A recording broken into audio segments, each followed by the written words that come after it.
What is up, guys? This is New Crown showcasing my build in Path of Exile 2 Dawn of the Hunt, and it is a Gemling Legionnaire Artillery Ballista build. You know me, I normally go with Totem builds, and in this league Artillery Ballista got buffed in terms of, especially with the detection range, you can attack enemies from afar, which gives you the potential to off-screen, which is another defensive mechanic. I went with Gemling because of the defensive and offensive options. There's people vouching for the Smith or Katava version, which is a lot more tankier, but we got a good balance in terms of clearing maps really quickly, especially given that Gemling Legionnaire has bonuses to the gem itself. As you can see with Artillery Ballista, it scales with gem levels in terms of the damage, which I'm only at level 19, but I've already got gem level 30 from gear and the tree. It gives you base attack time per quality, and Gemling Legionnaire gives you a ton of quality, which makes our base attack time 1.78, which is really quick. You can see the difference between this build and Smith Katava build.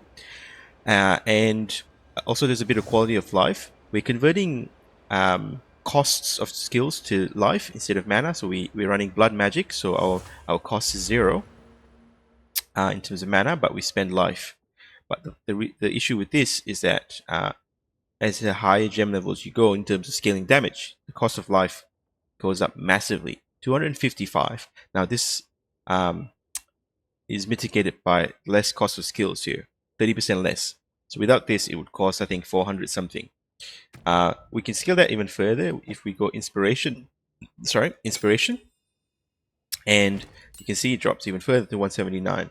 Now, if I do use this setup with inspiration, I'll drop this node here and get maybe I'll go into integrated efficiency or scale more defense with the max resistances. But at the moment, I really like running Font of Blood because it gives a burst of regen to sustain. So you can see our regen at the moment is 299, but with the Font of Blood, when I put my totems down, extra 100 regen. So we can basically spam our totems without any worries, especially when we have other mechanics like recoup, life and damage hit, etc. going on as well. Not only that, with the weapon, we have a bit of leech. Fizz damage leeches life. When we attack, we also leech a bit of life. As I said, the skill gem skills its damage based on the level. So on our gear, we need to get as much plus level to gems as possible. So I've got my crossbow with +7. I've got amulet with +2, and in the tree we get another +2 here. You can scale dexterity or strength. So the Gemling Legionnaire has 3 options for the node here: int, strength, or dexterity. This gem is strength based and dex based. You can see it requires strength and dex, so if you skill either one, it's fine. Now this has some implications, especially if you're thinking of running other skills like companion. Tame companion is a dex gem, so it scales of dex, so that's why I went with dex. But if you wanted more regeneration from time of need, this is a strength skill, so you scale +2 strength instead. There's other reasons to go for strength. So at the moment, I am working on weapon swapping to melee. So interestingly, the tree works exactly for Molten Blast Ancestor Totem setup. So if you're getting bored with Artillery Ballista, you can run Molten Blast Totems, and it's no change at all. You just need to change the weapon, and you get an extra shield, which gives you life, some armor, and gives you a chance to block, which is more defensive. But Artillery Ballista is really fun. I'll show you why. So the only stats on your weapon that matters is plus level projectile skills and increased ally damage with attacks. So this is the only thing you need, and you can get some stats on it to cap up your stats. The reason I went with armor is because I find myself getting stunned a lot with light stun, and getting armor sort of mitigates the small hits and makes us a bit tanky. You can go for evasion. If you take off iron reflexes, you can simply I've got evasion gear basically. So you can see evasion there, evasion here. So you can run evasion if you wanted to run something like Sanctum, which relies on not getting hit. But armor is pretty good. So we get life resistances on other gear, and importantly, some accuracy. I'm not running Resolute Technique, so there is a chance to miss.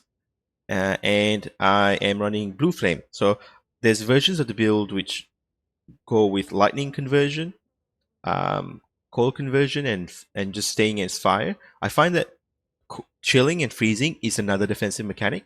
And in late game, there's some jewels which allow us to allocate nodes near Chaos Inoculation, which makes me take Heavy Frost, Thin Ice, and Pure Chaos, and this scales more cold damage. I can also eventually anoint this Glaciation if I get rid of Acceleration, which I've got anointed at the moment. Skill speed is very important to allow us to attack really quickly. If I did swap out the gem setup here and get for skill speed here, which shows skill speed per green support gem, and we're running 2, that's 12% skill speed, I can drop this node entirely and go for a different setup. There's so many ways to elevate the build. And resistance wise, we're at 79, 79, 79, because we take this node here and this node here. We can get more with scaling into defense here, if I'm finding that I'm dying so often, which I'm not. And we can scale a bit more armor if we get pure armor gear, but again, that's not too worrisome in terms of softcore. And yeah, life 3.1k life easily achievable, and we're only level 90. I've cleared most content, and I'll showcase the clear and the difference between Kutava and us is that the attack speed. So this one, contrary attack speed, blah blah blah. Okay, so this is a tier 9 Nexus, or maybe I don't think it's tier 9. It's probably tier something. But we've just been using tier 15s for all our Nexuses anyway, from Nexus level 3. Cool. It's a tight spaced map. Font of Blood. I can run Font of Rage as well. It's not entirely out of the picture. But with this setup, we just run and go basically.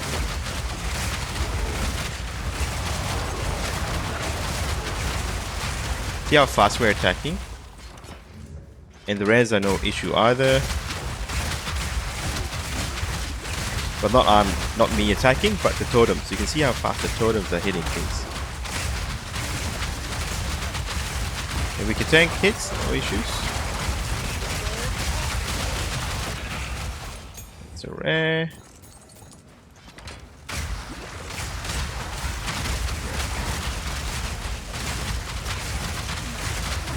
I'm just pressing my flask out of habit. Don't normally press my flask.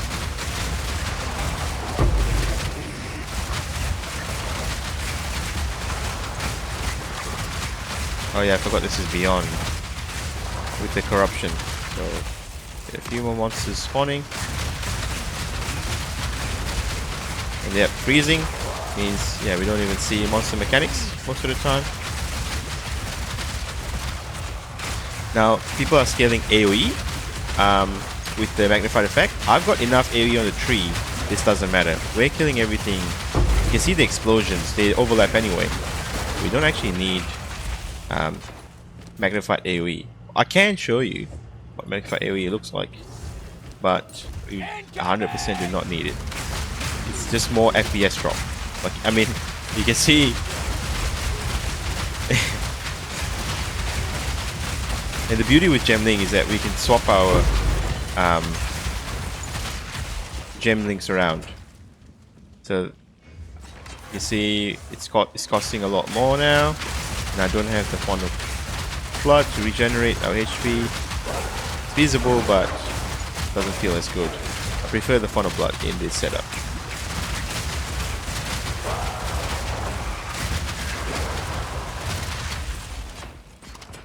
Maybe there is a bit of damage increase with the overlap of the AoE, but not that noticeable. Oh, this is not good. Freeze is down. That would have killed us, I think. Maybe, potentially. Hard to say. We got a bit of chaos res, so. Okay, And I think is this the final rare? There might be some more down, further down, but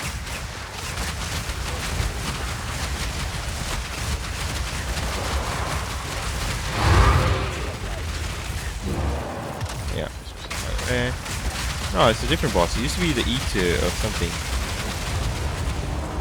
And that's the map down. I've done 2 of the bosses, and they melted really, really quickly. And that's the build, guys. I'll showcase what else I do in terms of scaling damage. I run a companion with haste, which gives us 10% move speed and some attack speed. And I've just made him tanky, and he gives me shock as well. If you're considering that fight, all of his damage shock. So he hits something, and then the enemies take 20% increased damage, just for free. I run a curse, ground, hypothermia. I run frost bomb for the exposure, and I run this for maim and blind and culling strike with the galvanic shards. We can maybe sometimes shock and electrocute with voltaic grenade, but doesn't really matter that much. And sometimes, if I'm feeling frisky and I want a bit more damage, I run some rage generation with glacial bolt. So I attach font of rage with this, so you can see when we shoot our ice, similar to ice wall here, we get rage generation, and that does scale the damage. You can see the damage is going up with artillery ballista, and then once the rage goes away, this goes down. Once again, goes up. See, it scales quite a bit actually. So rage is another way to scale the build. I can get a few more things. So in the tree, there's some unique jewels. Once I level up, I can get some jewel sockets, and I can get a +2 prism of belief. So this gives us +2 or +3 to artillery ballista, but they cost quite a bit. 7 divines, and the higher tier ones 19 divines. So I can get it, but not really necessary at this stage. I can drop some of the strength notes and get more regen, which means I can drop Font of Blood entirely and run just pure magnified effect. But that's it for the build. Yeah, so just let me know if there's any questions. I will try to make a path for building, but just to show you guys what scales the totem damage and not, because there's some things that do scale the totem damage, like flat damage to attacks on the rings do increase totem damage, but flat attacks to the weapon does not. Yeah, this is Neo Crown. I'm signing off. I'll showcase some other boss fights at the end of the video, hopefully. If not, I'll do a separate video. So I have done some of the citadels. I've done I've ascended and fought Zarok, and a few other things. Thanks guys, thanks for watching, see ya.